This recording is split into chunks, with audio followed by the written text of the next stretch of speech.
ഊണ് കഴിഞ്ഞാൽ അല്പം മധുരം അതെല്ലാവർക്കും ഇഷ്ടമുള്ള ഒരു കാര്യമാണ്.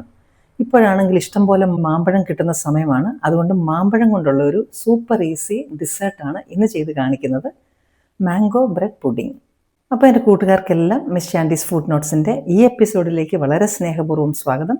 ആദ്യമായിട്ടാണ് നിങ്ങൾ ഈ ചാനൽ കാണുന്നത് എങ്കിൽ സബ്സ്ക്രൈബ് ബട്ടൺ പ്രസ് ചെയ്യാൻ മറക്കരുത്. അപ്പോൾ വരുന്ന ബെല്ലൈക്കണും കൂടെ പ്രസ് ചെയ്ത് ഓൾ എന്നുള്ള ഓപ്ഷൻ സെലക്ട് ചെയ്താൽ ഞാനിടുന്ന എല്ലാ വീഡിയോസിൻ്റെയും നോട്ടിഫിക്കേഷൻസും നിങ്ങൾക്ക് കിട്ടും.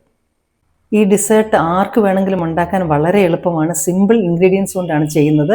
തന്നെയല്ല, വീട്ടിൽ തയ്യാറാക്കുന്ന ഭക്ഷണമാണ് എപ്പോഴും നല്ലത്. അതുകൊണ്ട് വീട്ടിൽ തന്നെ ഭക്ഷണം തയ്യാറാക്കുക. Home food is the best food, so cook at home. ഞാനിത് മൽഗോവ മാങ്ങയാണ് എടുത്തിരിക്കുന്നത്. ഏത് മാങ്ങയായാലും കുഴപ്പമില്ല, നല്ല മധുരമുള്ളതായിരിക്കണമെന്ന് മാത്രം. ഇതിൽ കുറച്ച് നമുക്ക് പൾപ്പായിട്ട് എടുക്കണം, കുറച്ച് നമുക്ക് ഗാർണിഷ് ചെയ്യാനായിട്ട് ചെറിയ കഷ്ണങ്ങളായിട്ട് കട്ട് ചെയ്ത് വെക്കണം.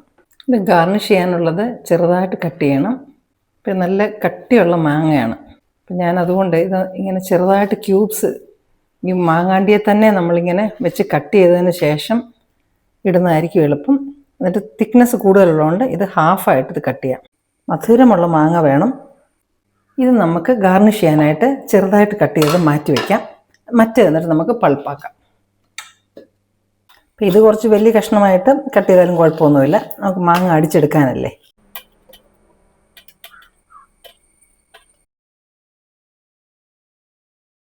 ഇത് സ്മൂത്തായിട്ട് നമ്മൾ അരച്ചെടുത്തിട്ടുണ്ട്, അതവിടെ ഇരിക്കട്ടെ. ഇനി നമുക്ക് കസ്റ്റർഡ് തയ്യാറാക്കാം. 1 കപ്പ് പാലിന് 2 ടേബിൾ സ്പൂൺ കസ്റ്റർഡ് പൗഡർ എന്നുള്ള റേഷ്യോയിലാണ് ചെയ്യുന്നത്. ആദ്യം നമുക്ക് കസ്റ്റർഡ് പൗഡർ ഒന്ന് തണുത്ത പാലിൽ മിക്സ് ചെയ്ത് വെക്കണം. 4 കപ്പ് പാലിനാണ് നമ്മൾ ചെയ്യുന്നത്. അപ്പോൾ 8 ടേബിൾ സ്പൂൺ കസ്റ്റർഡ് പൗഡർ. അളന്ന് വെച്ച പാലില്ലേ, അതിൽ നിന്ന് ആ തണുത്ത പാല് കൊണ്ട് ഇതൊന്ന് മിക്സ് ചെയ്ത് വെക്കണം. തിളച്ച വെള്ളത്തിൽ കസ്റ്റർഡ് കലക്കരുത്, കസ്റ്റർഡ് പൗഡർ വെന്ത് പോകും. അപ്പോൾ ഇതിങ്ങനെ കലക്കി ഇവിടെ നമുക്ക് മാറ്റി വയ്ക്കാം. ഇനി നമുക്ക് ഈ ബാക്കിയുള്ള ഈ പാലിനകത്തേക്ക് അല്പം പഞ്ചസാര ചേർക്കണം. 1 കപ്പ് പാലിന് 1 ടേബിൾ സ്പൂൺ ഷുഗർ എന്നുള്ള കണക്കിലാണ് ചേർക്കുന്നത്. നിങ്ങൾ ഷുഗർ ലെവൽ അനുസരിച്ച് അഡ്ജസ്റ്റ് ചെയ്യുക, കൂടുകയോ കുറയ്ക്കുകയോ ചെയ്യുക. ഇനി നമുക്ക് ഈ പാലൊന്ന് തിളപ്പിക്കാം. പഞ്ചസാര ഇട്ടല്ലോ, അത് നന്നായിട്ടൊന്ന് ഡിസോൾവ് ചെയ്യട്ടെ. 1 കപ്പ് എന്ന് ഞാൻ ഉദ്ദേശിക്കുന്നത് 250 ml കപ്പാണ്. ഇപ്പോൾ പാലിൽ നിന്ന് ആവി വരാൻ തുടങ്ങിയിട്ടുണ്ട്. അപ്പം നമ്മൾ കലക്കി വെച്ചിരിക്കുന്ന കസ്റ്റർഡിൻ്റെ പൗഡറിൻ്റെ മിക്സ് അതൊന്നുകൂടെ നല്ലതുപോലെ കലക്കി കട്ടയൊന്നും ഇല്ലെന്ന് ഉറപ്പാക്കിയിട്ട് വേണം നമുക്ക് ആ പാലിലേക്ക് ഒഴിക്കാൻ.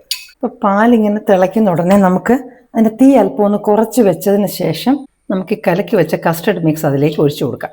അത് തിക്കാകുന്നിടം വരെ നമുക്കൊന്ന് ഇളക്കി കൊടുക്കണം. കൈ എടുക്കാതെ അത് ഇളക്കി കൊടുക്കണം, ഇല്ല എങ്കിൽ തീയോട് ചേർന്നിരിക്കുന്ന ഭാഗത്തെ കസ്റ്റർഡ് പൗഡർ അങ്ങ് വെന്തു പോകും. തീ നന്നായിട്ട് കുറയ്ക്കണം. ഇത് തിക്കാകുന്നുണ്ടോ.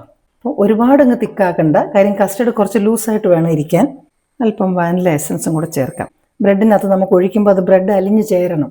ആ സ്റ്റൗവിൽ നിന്നും അത് മാറ്റണം, അല്ലെങ്കിൽ പിന്നെയും അടുപ്പിന് ചൂടുണ്ടാവും. ഇത് കുറച്ചൊന്ന് തണുത്ത് കഴിയുന്ന ഉടനെ ഇതിലേക്ക് നമ്മൾ അരച്ചു വെച്ചിരിക്കുന്ന മാംഗോ പൾപ്പിടണം. നന്നായിട്ട് മിക്സ് ചെയ്യാം നമുക്ക്. ഇനി നമ്മൾ ചെയ്ത് വെച്ചിരിക്കുന്ന മാംഗോ കസ്റ്റർഡ് കുറച്ച് ഒഴിച്ചു കൊടുക്കാം. അതിലോട്ട് നമുക്ക് 2 ബ്രെഡും സ്പേസ് അഡ്ജസ്റ്റ് ചെയ്ത് വെച്ച് കൊടുത്താൽ മതി. പിന്നീട് നമ്മൾ ചെറുതായിട്ട് ചോപ്പ് ചെയ്ത് വെച്ചിരിക്കുന്ന മാംഗോ ക്യൂബ്സും കൂടി ഇട്ട് കൊടുക്കാം. മാംഗോ എന്ന് പറഞ്ഞാൽ നിങ്ങൾക്ക് വേറെ എന്തെങ്കിലും ഫ്രൂട്ട്സ് ഇഷ്ടമുണ്ടെങ്കിൽ ഇട്ട് കൊടുക്കാൻ കേട്ടോ, നല്ല ടേസ്റ്റാണ്. വീണ്ടും നമുക്ക് ഒരു ലെയർ ബ്രെഡ് കൂടെ വയ്ക്കാം. ഇതിലേക്ക് നമുക്ക് ബാക്കിയും കൂടെ ഒഴിച്ചു കൊടുക്കാം. അപ്പം ബ്രെഡ് സോക്ക്ഡ് ആയിക്കോളും. ഇൻഗ്രീഡിയൻസിൻ്റെ ലിസ്റ്റെല്ലാം ഞാൻ വീഡിയോയ്ക്ക് ഒടുവിലും അതുപോലെ തന്നെ ഡിസ്ക്രിപ്ഷൻ ബോക്സിലും തന്നേക്കാം. ഫുള്ള് ഡിപ്പായി കഴിയുമ്പോഴത്തേന് അതങ്ങ് താഴോട്ട് പൊക്കോളും. മുകളിലേക്ക് ബാക്കിയുള്ള മാങ്ങയോട് ഇട്ട് കൊടുക്കാം. അപ്പോൾ ഇത് ഫുൾ മാംഗോ ആയതുകൊണ്ട് നല്ല ഷുഗറാണ് കേട്ടോ. അതുകൊണ്ട് ഡയബറ്റീസൊക്കെ ഉള്ളവർ നോക്കിയും കണ്ടും വേണം ഇത് കഴിക്കാൻ. അതില്ലാത്തവർക്ക് ഒന്നും നോക്കാതെ എൻജോയ് ചെയ്യാം. അപ്പോൾ ഇത് ഇച്ചിരി ലൂസായിട്ട് ചെയ്ത് കഴിഞ്ഞാൽ നമുക്ക് തിക്ക് ഫ്രൂട്ട് സാലഡ് പോലെ നമുക്കിത് സെർവ് ചെയ്യാനും പറ്റും. ഇതിൻ്റെ മുകളിൽ ഞാൻ കുറച്ച് ക്രഷ്ഡ് പിസ്തായും കൂടി ഇടുകയാണ്. സ്ലൈസസ് ആണ് നല്ലത്, പക്ഷെ അതെൻ്റെ കയ്യിലില്ല. അതുകൊണ്ട് ഞാൻ പിസ്ത ഉള്ളതൊന്ന് ക്രഷ് ചെയ്തിട്ടതാണ്. ഇനി നമുക്കിത് അടച്ച് ഒരു 4 to 6 hours ഒന്ന് തണുക്കണം. അപ്പോൾ ഇതിപ്പോൾ നന്നായിട്ട് തണുത്തിട്ടുണ്ട്. ഇത് ലൂസായിട്ട് ചെയ്തത് കൊണ്ടാണ് ഞാൻ അതിനകത്ത് ബ്രെഡ് കൂടെ ചേർത്തത്. അപ്പം നമുക്ക് അത് ഹാർഡായിട്ട് നമുക്ക് കട്ട് ചെയ്ത് കഴിക്കാനായിട്ട് അതിൻ്റെ പീസസ് തിക്കായിട്ട് കാണുകയും ചെയ്യും. അപ്പോൾ ഇതിൻ്റെ കൂടെ നമുക്ക് ഫ്രൂട്ട്സ്, ഇഷ്ടമുള്ള ഫ്രൂട്ട്സ്, മാംഗോ ഉള്ളതുകൊണ്ട് ഞാൻ മാംഗോയും അതുപോലെ തന്നെ മുന്തിരിങ്ങയൊക്കെ ഇടുകയാണ്. നിങ്ങൾക്ക് ഇഷ്ടമുള്ള ഫ്രൂട്ട്സും ഇതിനോടൊപ്പം ചേർത്ത് വയ്ക്കാം. അതുപോലെ തന്നെ കുറച്ച് ഐസ്ക്രീം കൂടെ, വാനില ഐസ്ക്രീം കൂടെ ഞാൻ ഇതിനകത്ത് ചേർക്കുകയാണ്. ഇതിൻ്റെ ഒന്നും ആവശ്യമില്ല, തന്നെയായിട്ട് കഴിക്കാം. പല ഓപ്ഷൻസ് ഞാൻ പറഞ്ഞെന്ന് മാത്രം. വളരെ സിമ്പിളായിട്ടുള്ള റെസിപ്പിയാണ്, ഒരു വെറൈറ്റി ഡിസേർട്ടുമാണ്.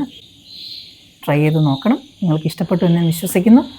ഇനിയും നിങ്ങൾക്ക് ഇഷ്ടമുള്ള മറ്റു നല്ല റെസിപ്പിയുമായിട്ട് വീണ്ടും ഞാൻ എത്തും. Till then I am signing off and you stay safe.